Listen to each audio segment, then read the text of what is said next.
فوج اور ایجنسی کے اہلکاروں کا مورال ڈاؤن ہوگا آہو، یہ اعزاز سید صاحب نے لکھا ہے. اور اس کے ساتھ ساتھ یہ بھی اعزاز سید صاحب نے پھر کہا، یہ سینئر جرنلسٹ ہیں، صحافی ہیں، کہتے ہیں جی یاد رہے کہ ISI نے سال 2019 میں اس کیس کو چیلنج کیا تھا. ذیل کے دلائل وہی ہیں جنہیں اس کیس کے فیصلے کے ریکارڈ کے ہمراہ دوبارہ اٹارنی جنرل آفس میں ارسال کیا گیا ہے. اور حسنات ملک صاحب نے اس پر بڑی تفصیل سے بات بھی کی ہے، اور پورا اس پر آرٹیکل بھی موجود ہے ٹریبیون میں، وہ بھی میں آپ کے سامنے رکھ دیتا ہوں. اور اس میں انہوں نے پوری ڈیٹیل اس کی بتائی ہے کس طرح سے ہوا.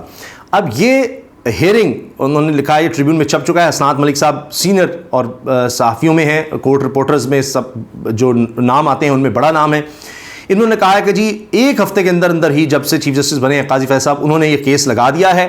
اور اس میں انٹیلیجنس ایجنسیوں ISI IB military intelligence ISPR جو میڈیا ونگ ہے آرمی کا، اس پر ان کو directed to not to exceed their constitutional mandate, ان کو کہا گیا تھا کہ جی اپنے آئینی اختیار سے آپ تجاوز نہ کریں. اب اس میں جناب یہ ریویو کی درخواستیں تھیں جن کو اب تقریباً 4 سال کے بعد کہا جا رہا ہے 28 ستمبر کو لگا دیا گیا ہے. اس سے پہلے 3 چیف جسٹس گزرے، آصف سعید کھوسہ صاحب، گلزار احمد صاحب، مرتضیٰ بندیال صاحب، ان کے دور میں یہ ریویوز نہیں لگے، یہ درخواست ریویو میں نہیں آئی.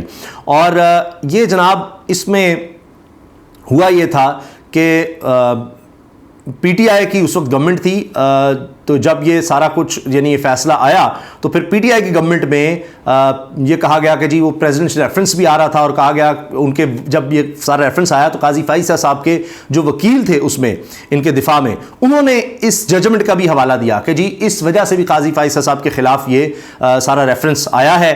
اور کیونکہ قاضی فائز صاحب نے انٹیلیجنس ایجنسیوں PTI MQM کے خلاف وہ فیصلہ دیا تھا، اس میں ان کا نام تھا، یعنی فیض آباد دھرنا تھا، لیکن اس میں پھر یہ ہسٹری کے بارے میں بات کی گئی، تو یعنی یوں حوالے دیے گئے کہ جیسے ان سب کے پیچھے جناب ایجنسیوں کا ہاتھ تھا. تو یہ سارا معاملہ تھا جس کی وجہ سے قاضی فائز صاحب کے خلاف ریفرنس آیا. تو جو منیر ملک صاحب تھے جو قاضی فائز صاحب کے وکیل تھے، انہوں نے اپنی درخواست میں ان سب کا حوالہ دیا تھا کہ جب یہ بات سامنے آئی تھی کہ جی UK میں پراپرٹیز ہیں قاضی فائز صاحب کی، ان کی بچوں کی، ان کی اہلیہ کی، تو اس پر منیر ملک صاحب نے پھر ان کی وکالت کی تھی. اور اس میں یہ ساری کہانی انہوں نے بتائی تھی کہ جناب یہ ہوا، اور قاضی فائز صاحب کو اس وجہ سے یہ سارا کچھ سہنا پڑ رہا ہے کیونکہ انہوں نے یہ ساری باتیں کی تھی ججمنٹ میں، اور اس میں ایجنسیوں کے نام تھے اور دیگر لوگوں کے نام تھے.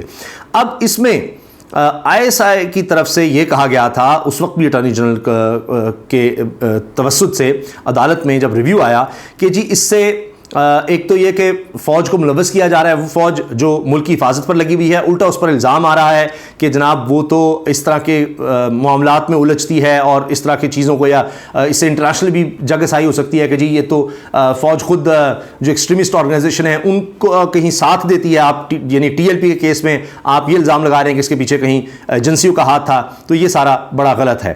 اور انہوں نے کہا کہ جی یہ تو پروپیگنڈا ہے پاکستانی فورسز کے خلاف اور اس سے دشمنوں کو فائدہ ہوگا.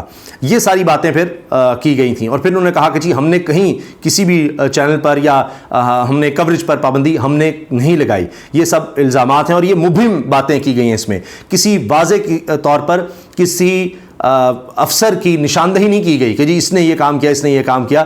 بس یہ کہہ دیا گیا کہ جی جو فورسز کے سربراہ ہیں، یعنی بحریہ، بری، فضائیہ فوج کے سربراہ ہیں، وہ اپنے اپنے لوگوں میں ان لوگوں کو سزا دیں جنہوں نے یہ سیاست مداخلت کی ہے یا جو اس طرح کے کام ملوث ہیں، تو ان کو سزا دیں. نہ آپ نے کسی کا بتایا، بس اس طرح کر کے تو یہ تو بہت زیادہ ایک معاملے کو پھیلایا گیا ہے اور اس میں کچھ بھی واضح نہیں ہے. یہ سارا کیس تھا. اب ظاہر ہے اس میں ISI کا پھر سے جواب آ رہا ہے، اس میں جناب اب سارا کچھ دوبارہ کھلے گا، ساری باتیں دوبارہ ہوں گی. یہ بڑا حساس اور کنٹروورشل معاملہ ہو چکا ہے اور اس کو اب دیکھنا یہ ہے کہ 28 میں اس میں کیا ہوتا ہے اور کس طرح سے ہیئرنگ ہوتی ہے، کون کیا اس میں جواب دیتا ہے. اور یہ بھی بہت سے لوگ کہہ رہے ہیں کہ کیا اس کی بھی لائیو کوریج ہو جائے گی، اور لائیو اگر یعنی PTV پر دکھایا جاتا ہے تو یہ ایک اور معاملہ جو ہے حساس سے حساس ترین ہوتا چلا جائے گا. تو اب یہ قاضی فائز صاحب نے آتے ہی ایک بڑا دھماکہ کر دیا ہے. تو اس بارے میں جو بھی ہوگا انشاءاللہ آپ کو اس بارے میں آگاہ رکھیں گے. چونکہ میں یہ پہلے آپ سے عرض کر چکا ہوں کہ ابھی حال ہی میں اس سے پہلے میاں نواز شریف صاحب یہ کہہ چکے جی جنرل قمر جاوید باجوہ، جنرل فیض حمید، ان کا جناب احتساب ہونا چاہیے. اور جج صاحب کا بھی ایک کا نام لیا تھا انہوں نے جو آنے والے چیف جسٹس ہیں. اور ابھی وہ احتساب کی بات کر رہے تھے ان لوگوں کے، اور ساتھ ہی دیکھیے یہ معاملہ بھی آ جاتا ہے یہ ریویو کا، اور اس میں بھی چونکہ میں آپ سے عرض کر رہا ہوں کہ جی کہا جاتا ہے جی وہ قاضی فائز صاحب جو ہیں وہ کہتے ہیں فیض حمید، قاضی فائز صاحب نے تو نوٹس لیا، فیض حمید کا بھی اس میں نام آتا ہے اس سارے معاملے میں، کیونکہ وہ اس وقت آئی ایس ایم ایک اہم پوسٹ پر تھے، لیکن پھر وہ باجوہ صاحب بھی اس میں آ جائیں گے۔ تو یہ ایک ایسے موقع پر یہ سارا کچھ ہوا ہے کہ جب پہلے ہی ملک میں ایک عدم استحکام نظر آ رہا ہے، اور اس میں اب یہ معاملہ بھی اب سامنے آ گیا ہے، اور جو چیزیں رپورٹ ہو رہی ہیں میں نے آپ کے سامنے رکھی ہیں۔ اپنی رائے کا اظہار کمنٹ سیکشن میں ضرور کیجیے گا۔ اللہ حافظ۔